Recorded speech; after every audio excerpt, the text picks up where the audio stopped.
Buongiorno a tutti signori, bentornati sul nostro canale. Ormai siamo alla fine di marzo, il calciomercato è veramente infuocato e oggi per voi ho un paio di chicche strepitose riguardanti il calciomercato del nostro Napoli. Prima di continuare vi ricordo di iscrivervi sul nostro canale, di attivare la campanella delle notifiche e se vi va vi potete abbonare per diventare i veri protagonisti dei signori di Napoli. Avete un contatto diretto con noi per chiederci tutto quello che volete. Detto questo, signori, iniziamo. Il nostro Napoli è a caccia di un difensore centrale e di un centravanti intercambiabile con Lukaku. Infatti, secondo Alfredo Pedulla, noto esperto di calciomercato, il club di De Laurentiis sta pensando ad una doppia trattativa con l'Udinese per il difensore Solé e il centravanti Lucca, valutato non meno di 30 milioni dai friulani.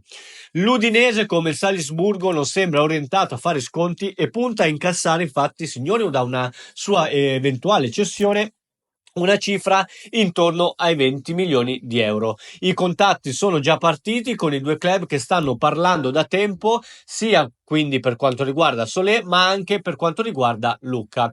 I due giocatori sono molto ma molto stimati da Conte e da Aurelio De Laurentiis, una volta sistemate, diciamo, le ultime comprensioni con Antonio Conte legate all'infelice, diciamo così, mercato di gennaio con l'uscita di Kvaratskhelia e l'ingresso di Okafor, avrebbe pronti 50 milioni di euro da dare all'Udinese per questo doppio colpo, 20 per Solé e 30 per Lucca. Lucca che potrà giocare sia insieme ma anche in alternativa a un Romelu Lukaku ormai in parabola discendente, questo bisogna dirlo, ed ecco che Luca, 24enne italiano, potrebbe rappresentare il futuro. Luca, comunque un giovane giocatore italiano, segue il nuovo filone che De Laurentiis vuole portare a Napoli, ovvero vuole rafforzare, dare ad Antonio Conte, ecco, uno zoccolo duro italiano. Luca sta facendo benissimo in questa stagione dopo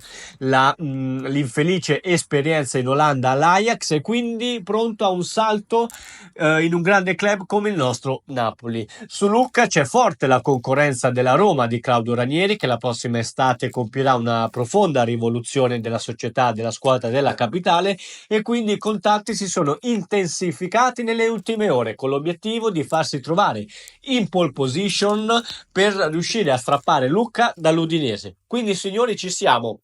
Il calciomercato ci regalerà presto delle importantissime novità con un Napoli che punta ad avere una rosa più completa possibile in vista dell'inizio del prossimo ritiro, in modo tale che Conte possa lavorare tranquillamente. Detto questo, fatemi sapere cosa ne pensate di Solé e di Lucca, se secondo voi sono due colpi giusti per il nostro Napoli. Detto questo, attivate la campanella, commentate e ditemi la vostra. Ci vediamo domani per un prossimo video. Grazie a tutti.